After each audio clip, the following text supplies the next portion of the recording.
Soutenir et encourager la jeunesse à entreprendre dans le numérique, telle est l'une des ambitions du ministère des Postes, des Télécommunications et de l'économie numérique.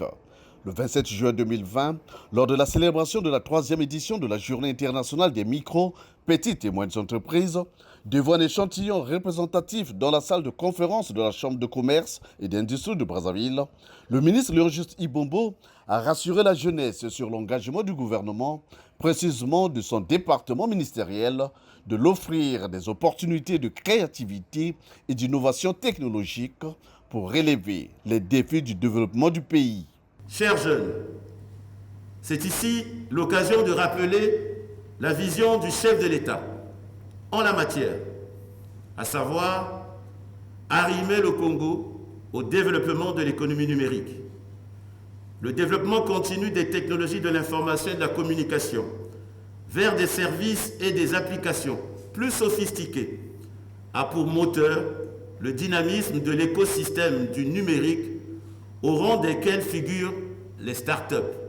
Dans cette perspective de promotion et d'encouragement des jeunes à l'innovation, mieux d'œuvrer au développement de l'économie numérique, Léon-Juste Ibombo a révélé qu'un avant-projet de loi en ce sens est en cours d'élaboration dans son département ministériel. Aussi, je puis vous annoncer ici que j'ai initié l'élaboration d'un avant-projet de loi portant statut des startups en République du Congo, afin d'aménager un régime juridique spécial pour les entreprises qui obtiendront le label de start-up. Une série de journées de réflexion sur l'écosystème des start-up seront également organisées dans les prochaines semaines, journées au cours desquelles vous serez conviés à prendre part afin de contribuer à mûrir ensemble ce texte de loi. Ces journées de réflexion, une manière assurément pour l'administration de faire participer toutes les intelligences illuminées dans le domaine du numérique afin de mûrir ce texte de loi. Et sur la particularité de cette loi, le ministre Ibombo souligne des avantages que celle-ci octroierait. Cette loi, une fois adoptée, permettra aux startups de bénéficier d'un statut particulier qui lui octroyerait un certain nombre d'avantages, comme l'accès à un appui financier, l'accès aux exonérations fiscales, la facilitation et la simplification de certaines opérations en douane. Dans cette perspective, les micro, petites et moyennes entreprises sont devenues un secteur de consolidation et de pérennisation de la croissance économique inclusive par la diversification et les réformes économiques, telles que d'ailleurs prescrit au point 3 du pacte social du président de la République, chef de l'État, la marche vers le développement, allons plus loin ensemble. Une loi institution et régime spécial pour les startups, voilà l'une des initiatives qui peuvent concourir à l'éclosion de la révolution numérique au Congo, autrement appelée révolution du XXIe siècle.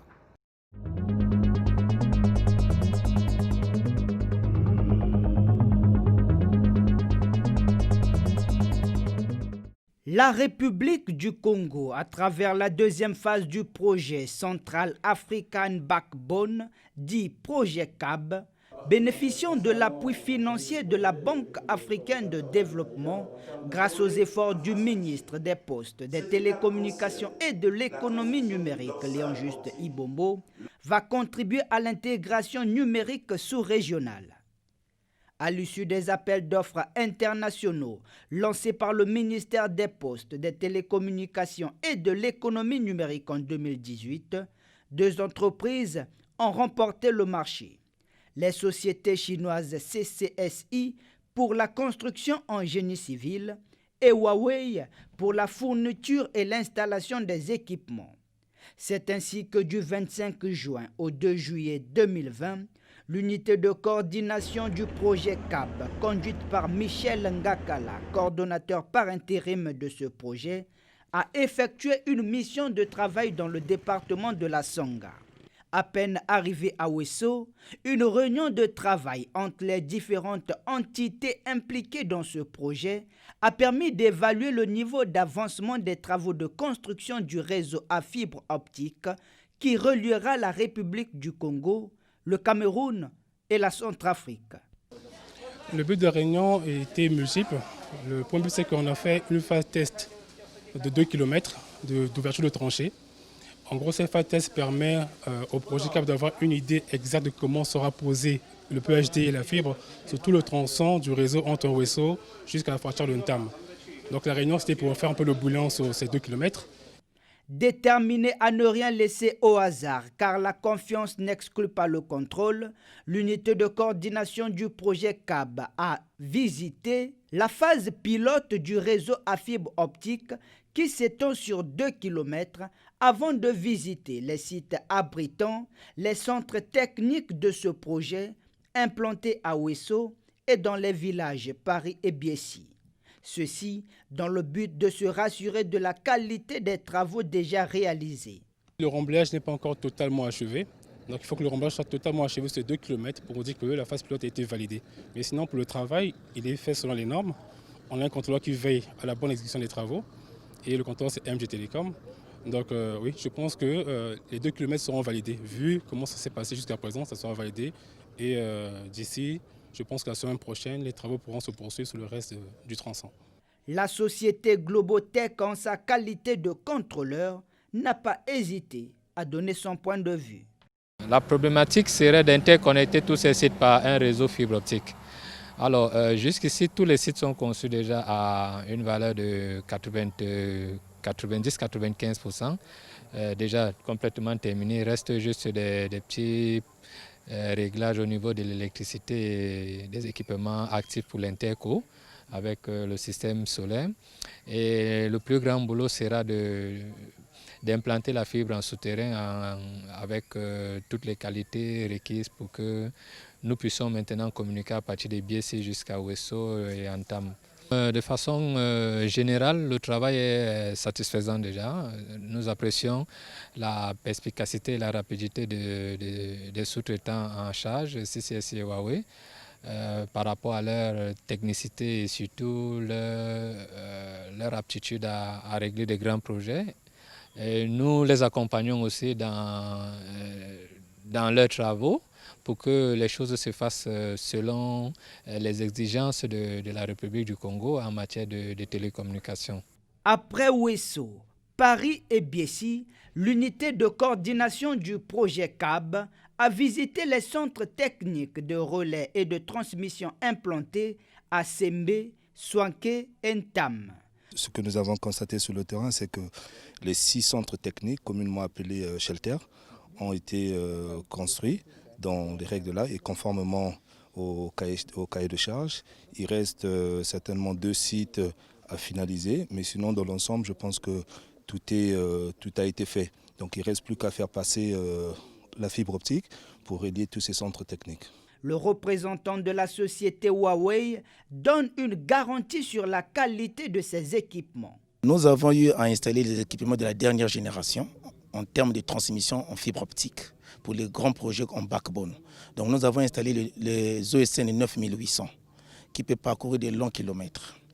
Nous avons aussi installé en termes d'énergie un contrôleur intelligent qu'on appelle le ICC. Celui-là, il contrôle l'énergie, la maintenance et le monitoring à distance. Il a un serveur qui est inclus qu'on appelle le NetEco. Ce serveur peut contrôler l'énergie de Ntam, l'énergie de Soanké, la quantité du carburant qu'on a mis dans le groupe électrogène, la maintenance, le nombre de tours que le groupe a tourné. Il nous donne les performances de la batterie, si les batteries sont en bon état ou ne sont pas en bon état, si les batteries sont en train de fonctionner normalement. Il nous donne également le bon fonctionnement des panneaux solaires, si l'ensoleillement est au maximum. Donc le contrôleur nous donne toutes ces informations, donc, et la maintenance et le dépannage. Nous avons aussi installé un système de vidéosurveillance à distance. Donc nous avons un serveur qu'on a appelé le IVSN. Ce serveur, aujourd'hui, là, en visuel, on peut observer tout ce qui se passe à 356 km de Ouesso. Donc je parle du site d'Intam, les entrées et les sorties. Donc il nous montre les différents points. S'il y a des coupures sur les liaisons, nous avons toutes ces informations. Donc c'est un serveur très performant. Actuellement, c'est des équipements de la dernière génération de télécommunications. Comme vous le connaissez, Huawei, c'est un équipementier, c'est un grand équipementier dans les télécoms. Donc ce sont des équipements de la dernière génération qu'il a mis au profit du projet CAB pour servir un peu toute la sous-région. La société chinoise CCSI rassure qu'elle ne sera pas le maillon faible de ce projet. Nous avons réalisé toutes les constructions des sites techniques. Et pour la partie OSP, c'est-à-dire la partie fibre optique, ce n'est pas encore commencé, mais nous avons le plan pour terminer les travaux dans cette année. Au terme de leur mission, l'unité de coordination du projet CAB a tenu une réunion bilan avec les entités impliquées dans ce projet afin de solutionner tous les problèmes pouvant handicaper les travaux d'interconnexion des pays de la sous-région. Michel Ngakala fait le point de sa mission. À l'issue de cette phase pilote, il fallait faire une réunion pour voir un peu si les procédures d'installation de PHD sont faites de les normes. Donc la réunion, c'était pour valider un peu la procédure de travail qui a été exécutée par le constructeur qui est CCSI. Ils ont eu à faire 2 km et je pense que nous sommes satisfaits des 2 km qui ont été réalisés. Et c'est sur la base de ces 2 km-là que, une fois qu'on est sûr que tout est bien accompli, ce qui est le cas, on peut maintenant lancer la suite des travaux pour construire notre réseau qui fait 343 km. La société Globotech, en sa qualité de contrôleur, souligne des exigences que la société chinoise CCSI doit prendre en compte. Nous avons exigé tous les sous-traitants déjà d'avoir un responsable sécurité, qualité et environnementale et aussi impact social tout au long de ce projet. Et de commun accord avec ce responsable, tout au long du projet, nous allons suivre tous les requirements qui ont été décidés dans le contrat signé entre CCSI et l'équipe CAB. La société chinoise CCSI réaffirme sa ferme volonté à contribuer à la réussite de ce projet. La réunion, c'était très succès parce que nous avons décidé beaucoup de choses, beaucoup de détails, c'était très clair pour tout le monde. Et ça, c'est déjà établi un pas très solide pour les travaux d'avenir. Le non-respect du cahier des charges et des exigences du contrôleur pourrait occasionner une rupture de contrat et le lancement de nouveaux appels d'offres. Soulignons qu'au cours de cette deuxième phase du projet CAB, il est prévu la construction du data center national, d'une technopole et la mise en place d'un certain nombre de services numériques.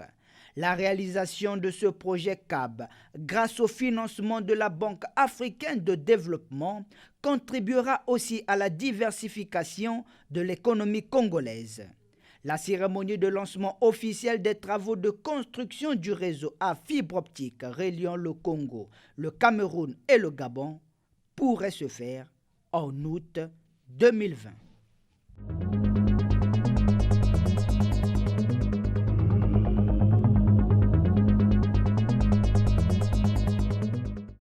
Après la mission de suivi et évaluation sur le terrain, la délégation du projet CAB, conduite par Michel Ngakala, s'est rendue à la préfecture de la Songa, où elle a été reçue par le directeur du cabinet du préfet du département.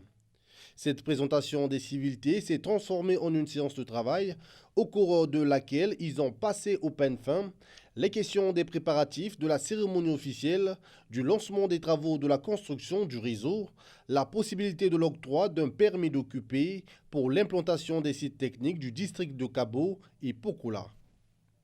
Les questions d'adaptation aux changements climatiques ainsi que sociaux sont prises en compte par la Banque africaine de développement lors de la construction du réseau du projet dorsal à fibre optique d'Afrique centrale.